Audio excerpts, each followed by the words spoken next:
The non-existent night, yet the most clear tale of ours. Do you feel that the words knowledge and cultivation sound distant and difficult to grasp? Do you think of books as thick, boring, and read only by lofty individuals? No. Books are the most accessible and familiar companions for everyone, and they are fascinating tools for understanding and questioning our lives. Knowledge begins not with memorization but with questioning, and cultivation does not stem from knowing grand things, but from gaining a new perspective toward the world. Today, I would like to introduce a special book for those of you who might think this.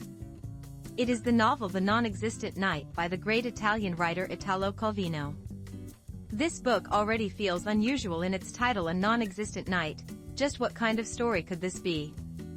The book reads easily and enjoyably, like a fairy tale for children, yet it is filled with fundamental questions about life that we might have already asked ourselves, or should ask. Through this essay, I hope to discuss the content of the book and the wisdom and insights we can discover within it. Please do not think it is difficult.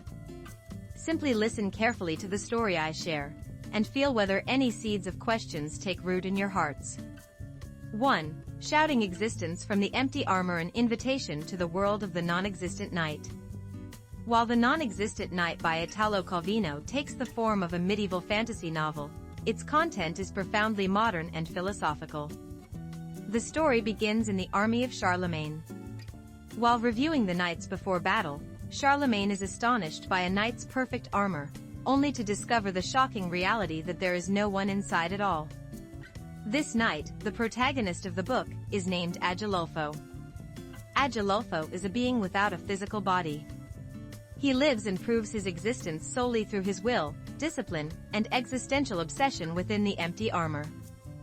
Day and night, he polishes his armor, sharpens his sword, executes commands perfectly, and maintains impeccable manners. He is the embodiment of perfectionism and exhibits an obsessive compulsiveness toward form and order. His existence depends entirely on his firm belief in his own existence and the desire to be acknowledged by others. There is no flaw in him.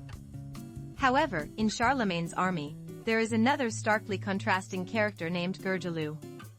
Gergelou is an existence so abundant and overflowing that he is entirely unaware of what he is or where he belongs. He cannot distinguish whether he is a tree, an animal, or a human, and he constantly identifies himself with everything around him. Essentially, he is chaos itself. If Agilolfo represents the extreme of form, Gergelou embodies the extreme of substance. The plot becomes intricate when the truth behind an event in Agilolfo's past is revealed. This event was once celebrated as a heroic act when Agilolfo rescued the Scottish king's daughter, Princess Sophronia, from pirates. However, it is later discovered that the knight who actually rescued the princess was not Agilolfo, but someone else. This leads to the threat of revoking Agilolfo's knighthood, and he embarks on an adventure to find the true Princess Sophronia and prove his existence. This adventure intertwines with many other characters. Bradamante, the damsel who blindly loves Agilolfo; Rambaldo, the knight who secretly loves Bradamante; and Torrismondo, the young knight searching for the true meaning of existence. All these characters, with their varied desires and existential conflicts, enrich the narrative. The entire story unfolds from the perspective of Sister Theodora, a nun hiding in a monastery and writing, who at times presents the bizarre world with a cold, critical eye and at other times with human compassion.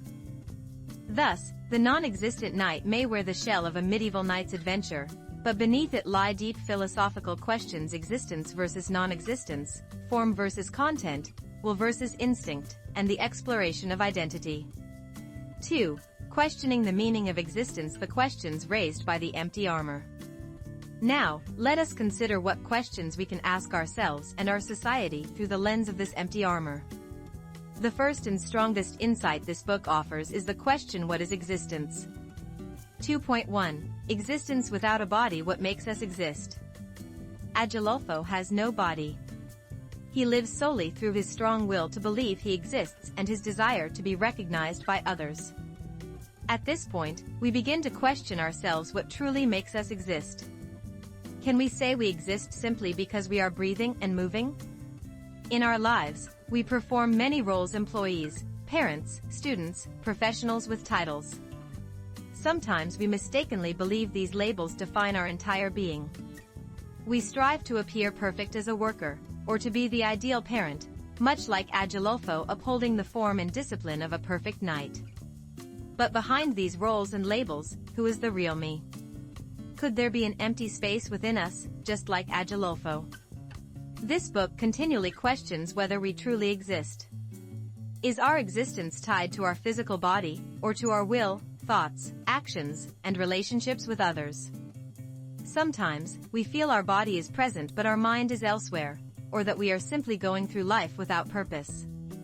At these times, we might deeply empathize with Agilolfo shouting his existence from within the empty armor. Are we truly living as conscious, autonomous beings who can say we exist?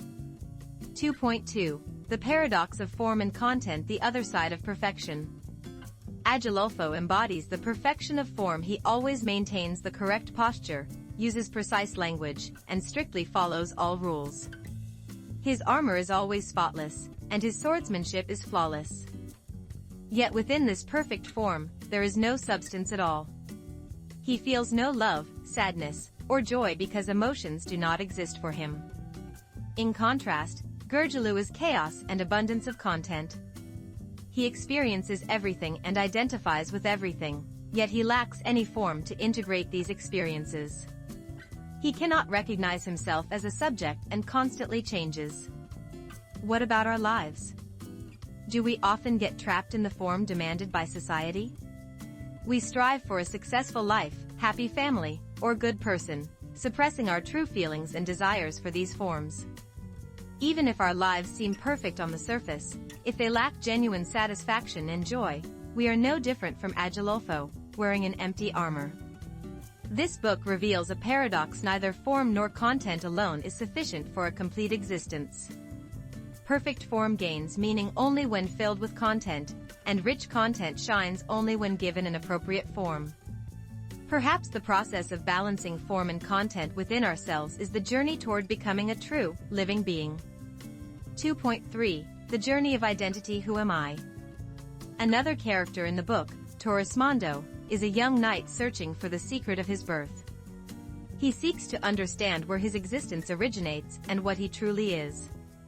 This connects to our fundamental question: who am I? From birth, we are given identities as someone's child, students, or professionals. But beyond these externally assigned identities, what truly defines us? Could it be our thoughts, choices, and values that collectively form our unique existence? Torresmondo's journey is essentially about finding his own identity.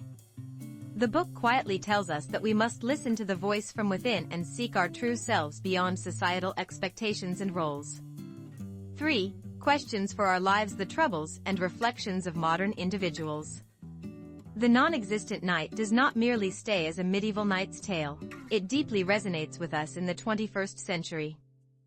Calvino uses imaginative creativity to portray the universal human struggles and modern societal issues that transcend time.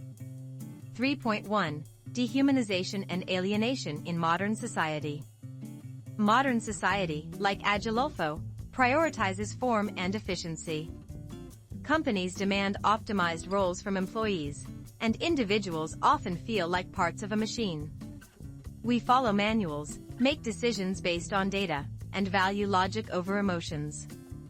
In such environments, we often feel alienated, as if our individuality is lost, leaving only the roles we play. We work hard and achieve results, yet a sense of emptiness, like an empty armor, fills the inside. If we live only by what is given without questioning the reasons for our existence, we may become like Agilolfo, non-existent despite having a body. This book compels us to constantly think about how to preserve our true self and human values in modern society. 3.2. Will and discipline, and freedom. Agilolfo's existence relies entirely on his will and discipline. He shows incredible self-control to maintain his existence. While admirable, it also feels pitiful. His perfection is a heavy burden, and he seems to lack true freedom.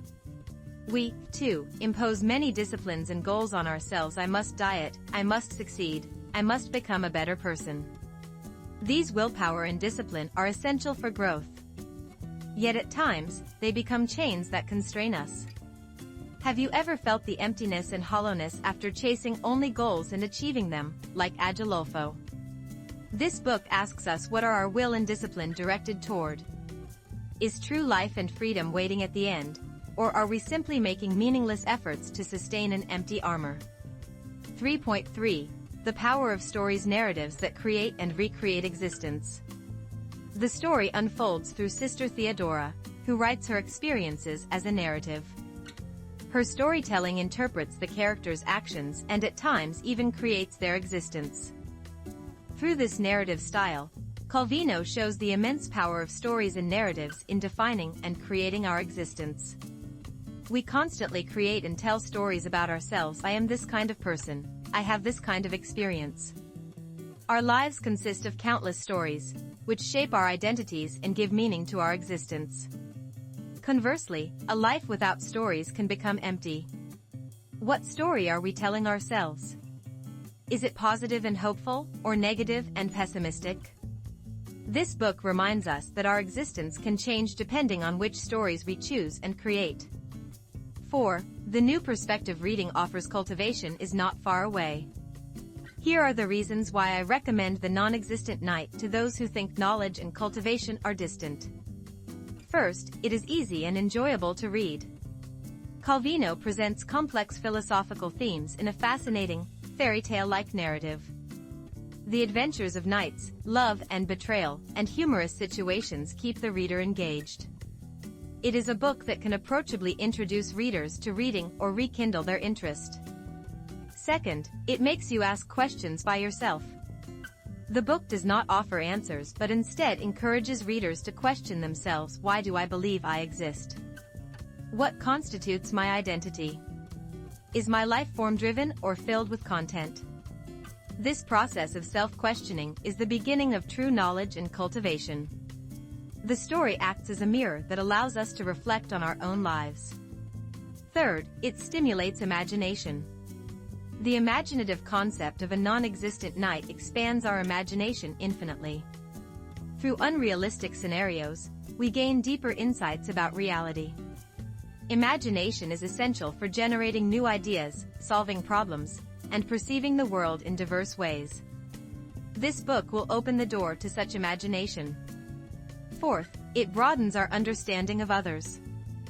The book introduces various characters: Agilolfo, Gergelu, Bradamanti, Torrismondo, each reflecting different ways of being, loving, and suffering.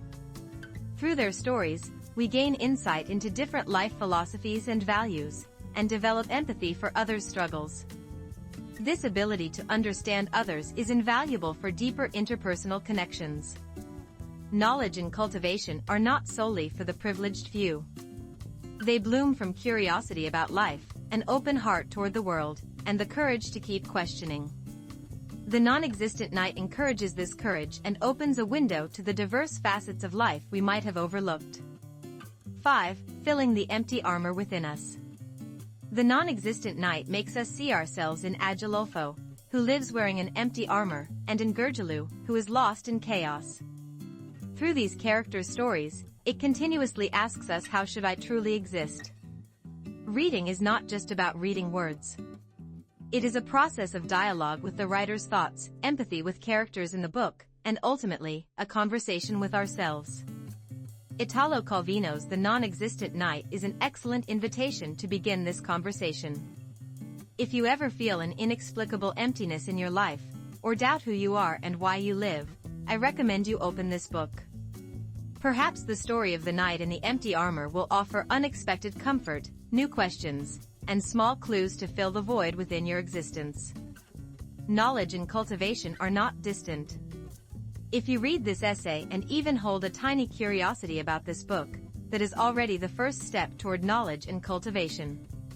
Jump right into this strange and enchanting story and begin your journey to explore your own existence. This journey will surely enrich and give your life more meaning.